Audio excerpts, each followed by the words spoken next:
Good morning. So this morning's a little self-serving devotion. It was more for me than probably anybody else right now. I thought during all this COVID stuff that there would be some downtime, that it'd really be kind of a break, and not having been able to have vacation, and not doesn't appear that I'm going to this year make 2 years in a row without an actual vacation, being able to truly get away and spend some time being down. And but instead of being a slower time, it's actually been heavier, trying to figure out what to do, getting set up to do these things online, and getting computer set and cameras and doing the devotions and the messages, and then trying to figure out how to tend to people, how to minister, and do all the things that are still required, still trying to keep up with everything, and then all the added things with this, and then of course through the middle of this, mom passing away, and all of that going on. So it's really not been any downtime. And I was just pondering some of this stuff, and this verse came to mind. Jesus and his apostles they've just been ministering at just unbelievable pace. They were constantly surrounded by people, and always ministering. And in Mark 6:31, Jesus says, "And he said unto them, Come ye yourselves apart into a desert place, and rest a while. For there are many coming and going, and they had no leisure so much as to eat." So they were so engaged, they hadn't even had a chance to stop and eat. And this has been going on for some time. And Jesus says, "Hey, you all come away yourselves, just you, and come into a desert place and rest for a while." It's important that we rest. It's important that we get away from work, from ministry, and things like that. And I realize a lot of people are away from work right now, and or have been, and we're starting to get back. And phase 3 starts today, and so we're hoping new things are opened and our economy gets going really well, and everybody gets to go back to work and do the things that they were doing. And we're really praying for that. But also keep in mind that you do need to come away and rest.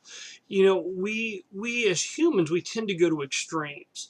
We tend to either get so wrapped up in leisure that we neglect church, we neglect everything. I mean, every second we can, we're out, we're gone, we're doing something, and in a way, and we're out at the lake, we're out at this, we're out at that. And there's nothing wrong with any of those things as long as they're in a right perspective. Or we go the opposite end, that we become so engaged in work that we never rest. We gotta work. We got extra time. We gotta make more money. We gotta do this. We got this many more things I can do at work, and so I'm gonna work extra, and I'm gonna do that. And so we have to be careful that we find balance in our life. I read the Purpose Driven Church one time, and I was intrigued that, and of course, when that came out, everybody, and every preacher, it seemed like just everybody was, "Oh, you gotta get this book, get this book." And so I read it, and I got tickled and kind of intrigued, because it talked about, there's the 5 areas of church: the preaching, the teaching, the fellowship, the, soul winning, whatever. And it talked about the key was balance, having balance in all those, not being just, obviously soul winning is a priority, witnessing is a priority, but really to be balanced in our ministries, and balanced as a church. And then I think in the very next chapter, with a couple of chapters, it talked about picking the one group of people that you're trying to reach, whether it's middle class, upper class, whatever it is, you pick that one place. I was thinking, what happened to the balance? But the point, that one chapter was actually very, very good, in that it gave a key piece to Christianity, and that is balance.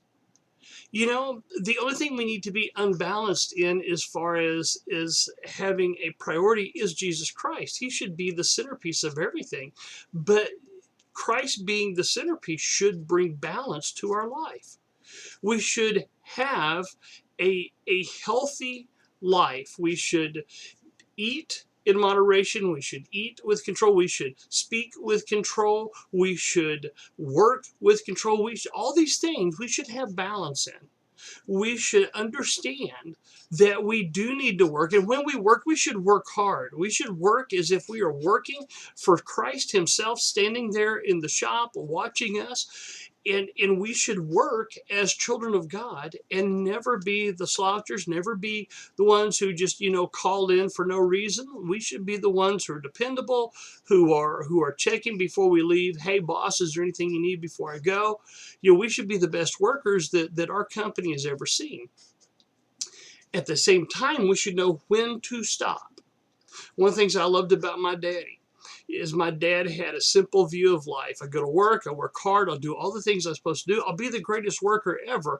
But when work is done, work is done. I'm going home. Don't call me. Don't bother me at home. And he didn't have a job that was like, emergency management or something like that, where, in a crisis you had to call back.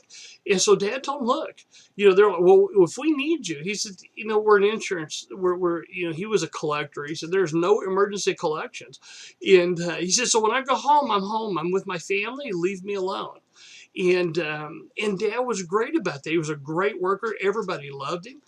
Later, when he worked for Adams and Leonard, they had so much confidence in him. They handed him a pile of money and started a secondary mortgage company as part of their thing. And he ran it until he had his first heart attack. It's so, but Dad understood there's a time when you go to work and you work hard, and there's a time when work is done, you go home and you leave it be. And family is important, and time with your kids and all these things. And Dad had this wonderful understanding of balance. And I've had a hard time grasping that. I was raised primarily by my mom, who was an intense worker. I mean, she'd get up early, and when she came home from work, she was on the phone the rest of the night, and I kind of picked up on that, and I became that guy who just couldn't walk away. And I have a hard time with that even today, and I understand this principle, but I have a hard time with that even today. It's hard for me to truly relax. It's hard for me to truly get away and just leave stuff alone. And in fact, right now, bringing the office home has really kind of messed things up, because there's no separation for me now between work and home. It's everywhere, and so I'm having a hard time trying to find that balance myself. And we all go through that from time to time. But it's important that we remember verses like this. Come apart yourselves into a desert place and rest. There's a time to rest. There's a time for leisure. There's a time to just get away and enjoy and have some downtime. So think balance, and as we get back to work, companies are going to be hard pressed. They've got a lot to make up for.